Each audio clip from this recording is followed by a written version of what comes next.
नमस्कार। आज एक छोटा सा प्रयास करने का सोचा और कोशिश कर रही हूँ। आप सब जानते हैं जैसे कि बिहार में छठ पर्व मनाया जाता है और पूरे पूर्वांचल में ये पर्व बड़े धूमधाम और श्रद्धापूर्वक मनाया जाता है। तो मुझे पहले से तो इसकी संस्कृति ज्ञात नहीं थी, पर जब पता चला इसकी संस्कृति के बारे में तो मन श्रद्धा से भर गया। तो मैं थोड़ा सा बताना चाहती हूँ कि यहाँ इस पर्व के पर जो उगते हुए सूरज से लेकर डूबते हुए सूरज और फिर पुनः उगते हुए सूर्य की वंदना करना, एक एक तो प्रकृति की वंदना करना हुआ और दूसरा पौराणिक मान्यताओं के कारण भी इसका पूजन वंदन किया जाता है, जो कि अपने घर की सुख समृद्धि के लिए किया जाता है। जो वो छठी को मैया की तरह मानते हैं, छठी मैया, तो छठी मैया की पूजा होती है। तो वो पानी में खड़े रहकर अर्घ्य दिया जाता है। उसके बारे में ऐसा जब मुझे पता चला, ज्ञात हुआ कि इतनी पवित्रता से उसके जो वो ठेकुआ बनाया जाता है और सभी धन धान्यों को एकत्रित करके एक सूप के ऊपर ऐसे करके लेके जाते हैं और वो अर्घ्य महिलाएं देती हैं।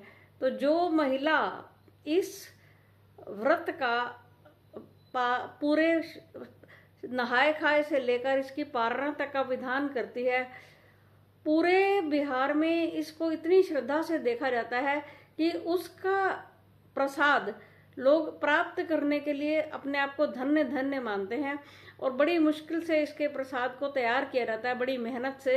यानी जब उसकी पारणा करने से के लिए उसकी जो तैयारी करनी पड़ती है, गेहूं का बनाए चाहे चावल का बनाए, उसको गेहूं सुखाने से लेकर धोना, सुखाना, फिर चक्की, जिस चक्की पर प्रसाद पिसेगा उस पर कोई और अनाज नहीं पिसेगा, उस चक्की को धोया जाता है।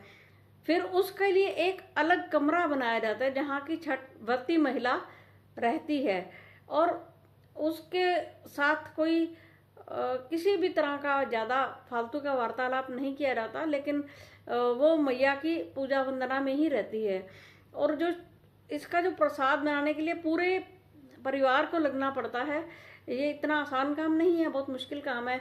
उसके ऊपर से कोई चिड़िया नहीं जानी चाहिए, किसी जानवर को टच नहीं होना चाहिए। चिड़िया ऊपर से चली जाएगी तो वो जूठा माना जाएगा।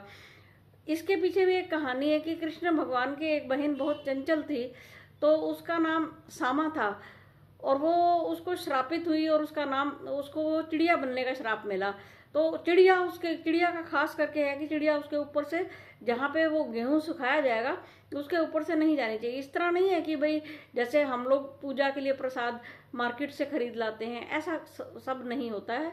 वो घर में ही इस तरीके से बनाया जाके कि जिस चक्की पर पिसेगा वो चक्की भी धुलनी चाहिए, और बाजार से पिसवाया जाएगा तो वो चक्की कुछ स्पेशल धुलाई करके रखी जाएगी, नहीं तो वो घर में ही उस अनाज को पीसा जाता है, फिर उसका ठेकुआ बनाया जाता है। जहाँ तक मुझे पता है, इतना ही मुझे पता चला है, थोड़ी सी कहानी मैंने सुनाई है।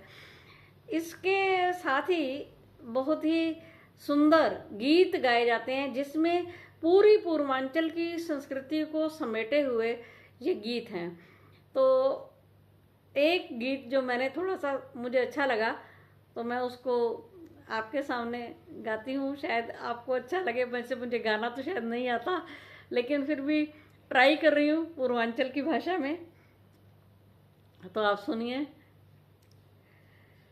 कांच ही बांसी के बहंगिया, बहंगी लचकल जाए, बहंगी लचकल जाए, बालमा बनल छे कहरिया, बहंगी घाटे पहुँचाए, बहंगी घाटे पहुँचाए, कांच ही बांसी के बहंगिया, बहंगी लचकल जाए, बहंगी लचकल जाए। रहिया में पूछे बटुहिया, बहंगी के कर को जाए, बहंगी के कर को जाए। आंधर ले तोए बटोहिया, बहंगी छठी माई के जाए, बहंगी छठी माई के जाए। छठी माई के होए छे बारतिया, सब अर्घ दई ले जाए, सब अर्घ दई ले जाए। रहिया में पूछे बटुहिया, बहंगी के कर जाए, बहंगी के कर जाए। छठी माई के होए छे बारतिया, सब अर्घ दई ले जाए, सब अर्घ दई ले जाए। बहंगी लचकल जाए, बहंगी लचकल जाए। इसका थोड़ा सा अर्थ मुझे पता है, ज़्यादा तो मुझे नहीं पता, पर ये है कि जो बहंगी यानी जो सूप है ना, वो बांस की बनी हुई, और जो जिसके ऊपर कंधे पर लेकर जाते हैं दोनों तरफ से, वो भी लचकती है जैसे उसमें, क्योंकि बहुत वजन है तो वो लेके चलते हैं।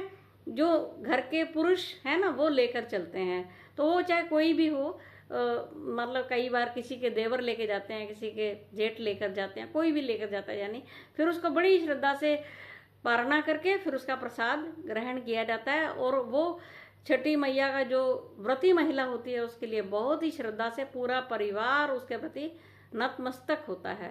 तो इस तरह से मैंने बताया जो मुझे समझ में आया। कृपया क्षमा करें अगर मेरे से कोई गलती हुई हो तो।